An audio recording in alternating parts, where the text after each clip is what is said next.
All right, it is now time for Tuff Coat. The first thing you want to do, pop off the lid and then grab your drill along with the drill mixer. There's plenty of different drill mixers out there. You can pick whichever one you prefer. This was just a little cheap drill mixer I picked up off of Amazon. I think it was $6 or $7. So what you want to make sure is you are really mixing this really well. The rubber granule has a tendency to settle, so you want to make sure you get all that off the bottom. You also want to make sure as you are painting the boat and refilling your paint tray that you are actively mixing it every single time before you pour it into the paint tray. All those rubber granules, like I said before, settle down to the bottom during transit. They also settle down to the bottom in between pouring out of the gallon into your paint tray as well. So it is very important that you are always actively mixing the granules to keep them well suspended in the paint. Now we're going to move on to painting the boat. So you could see the Tuff Coat primer on here. It is dry. It has a semi-gloss finish to it. It's dry to the touch. It's not tacky or sticky in any way, shape, or form. And we are going to start rolling out the Tuff Coat. I thought I was going to end up using a 9-inch roller and the small little 4-inch hot dog rollers, but due to the size of this boat, I ended up just using the small little hot dog roller.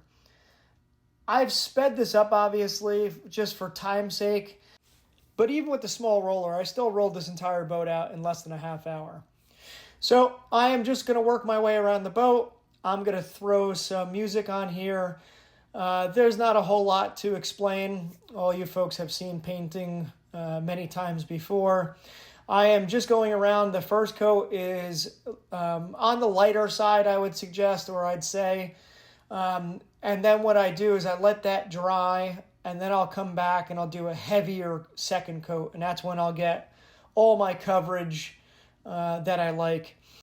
I find that by doing this, it gives me a really smooth, consistent finish that I'm looking for. What's really nice about Tuff Coat is it's a water-based, rubberized, non-skid coating. So very little smell. It just smells like house paint. It has a rubberized finish to it, so it is very slip resistant. It is extremely durable. It holds up really well. And for this boat that had a lot of exposed fiberglass, it's going to do a great job covering that up and preventing someone from getting hurt. And of course, I should talk about the roller as well. So this is a special Tuff Coat textured roller. And the way how it works is when you put it into the paint tray, it sucks up all the rubber granules. And then when you're rolling it out on the substrate, it dispenses them all nice and even. So you don't have those paint lines or anything else like you do with some other products on the market. It's really nice to work with, and you can see here it's got really good coverage. Even though I'm going pretty light on the first coat, you'll see on the second coat, it just does a really amazing job sealing up the interior of this boat, making it pretty, but also making it safe as well for those who are going to enjoy the boat afterwards. I'm going to play some music, and we'll catch you on the next one.